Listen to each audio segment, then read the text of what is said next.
में खड़े हैं और हमारे साथ जनाब बल्दिया के जनाब ऑफिसर अब्दुर्रहमान साहब खड़े हैं और अब्दुर्रहमान साहब ने माशाल्लाह ये देख लें कि बहुत ज़बरदस्त काम किया है। रास्ता जो है ना बिल्कुल साफ, डाट जो है बिल्कुल साफ करवा दी है। जनाब अब्दुर्रहमान साहब को अप्रिशिएट करते हैं और ये ट्रक बाजार भी माशाल्लाह उन्होंने आवाम के लिए खोल दी है।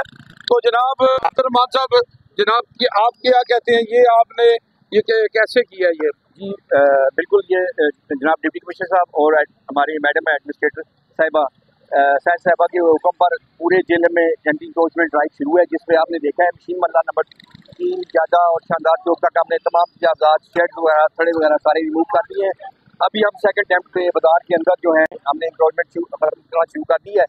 जैसे कि आपके सामने ये ट्रक बाजार है, आज इस पर ये और रेलवे रोड पे हमारा पास ये डॉट्स था और ये आप देख रहे हैं डॉट है, इस पर सदियों से यहाँ पे इंक्रोचमेंट थी और मैडम साहब की खसूसी निगरानी पर ये आपने देखे बिल्कुल खाली हो गई है। इंशाअल्लाह ये खाली रहेगी। जो इस पर दोबारा इंक्रोच करने की कोशिश करेगा हम उसके खिलाफ FIR दर्ज कराएंगे और उसका सामान जब्त करेंगे। जी, तो ये अब्दुर्रहमान साहब ये सिलसिला कब तक ये पूरा आप शहर क्लियर कर देंगे? जी इंशाअल्लाह, जैसे जब तक जनाब डिप्टी कमिश्नर साहब और जनाब मैडम साहिबा इंशाअल्लाह ताला जो हमारे साथ तावन कर रही हैं उनका तावन शामिल हाल रहेगा और हम इंशाअल्लाह ताला जेलम शहर को साफ सुथरा और तेजाब से खत्म कर देंगे। जी देख लिए जी जनाब, माशाल्लाह बल्दिया ने जनाब आखिर वो काम कर दिया है जो करना चाहिए था। चलो देर आए दुरुस्त आए और आवाम के लिए रास्ते खोल दिए हैं।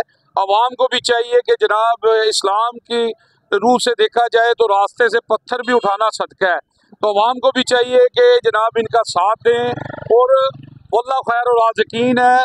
दुकानदार को रिज़्क़ अल्लाह ने देना है, वो अपनी हद में रहे और जुर्माने से बचे। UG न्यूज़, जावा जी जेलम।